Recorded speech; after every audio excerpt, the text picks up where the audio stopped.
印度第4代隐身战机工程的方案已经确定，号称呢2项指标直逼歼20，而且呢还将拥有第5代战斗机的功能。那么到底是怎么回事呢？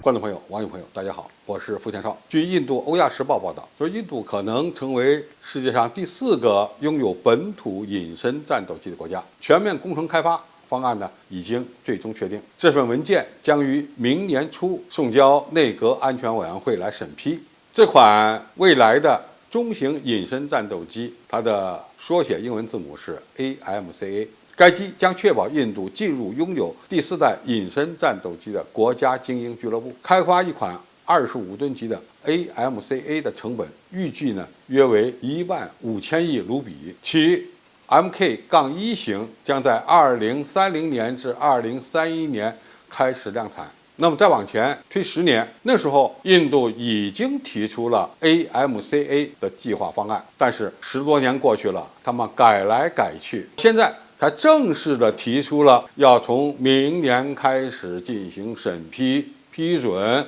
然后开始开发，到2030年的或者31年呢开始进入量产。实际上这个计划比韩国、日本甚至土耳其他们提出的方案计划呢还要晚若干年。他凭什么说自己能够成为世界上第4个独立拥有研发隐身战机的国家呢？从该方案的情况看，它的一个主要障碍目前还是发动机，因为按照计划，它前2个 AMCA 战斗机中队将配备现有的通用电气公司研发生产的 F414加力式涡扇发动机，加力推力的最大值为98千牛，而它接下来的5个中队呢，据说将配备 Mark 2。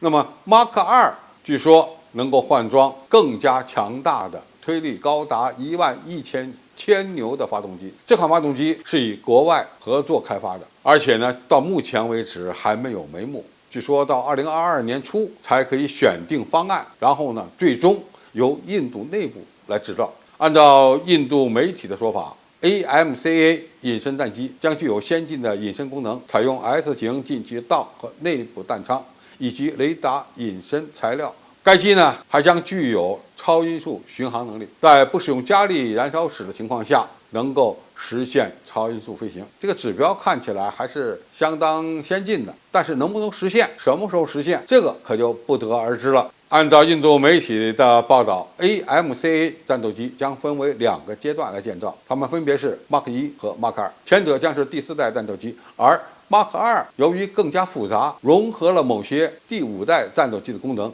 因此它有可能成为4代半。那么这样的一个规划现在看起来还是不错的，尽管方案前后后改了10几年，最终呢现在有可能已经开始敲定了。那么经过20年的研发和试飞，它是否能够按照时间节点在本世纪30年代后期装备部队呢？那么从其前一款轻型战斗机 LCA 光辉的研发途径来看呢，那么这款所谓的先进战斗机的研制周期恐怕不会短。LCA 前后已经花了40多年的时间，现在才刚刚开始装备部队，形成初始作战能力，而且装备数量呢还比较少。AMCA 它的技术复杂度要比 LCA 大得多，印度的航空工业部门能否依靠自己力量把它研发成功，现在存在着很大争议的问题。因此在该机的研发过程中，还需要外国相应企业的介入，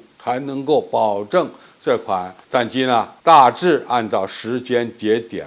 开发出来。那么即使按照印度媒体吹嘘的它的隐身能力甚至超音速巡航能力能够达到歼20的水平，那也是几十年后的事儿了。到了那个时候，恐怕中国更加先进的第5代战斗机已经处于研制甚至试飞的阶段了。印度要想在航空领域，特别是战斗机发展这个领域追上中国的步伐，还需要做更多的努力，投入更多的资金才有可能做到。而且什么时候能赶上中国，这恐怕更是一个大大的未知数了。好，今天的评述就到这里，谢谢大家收看，我们下期再见。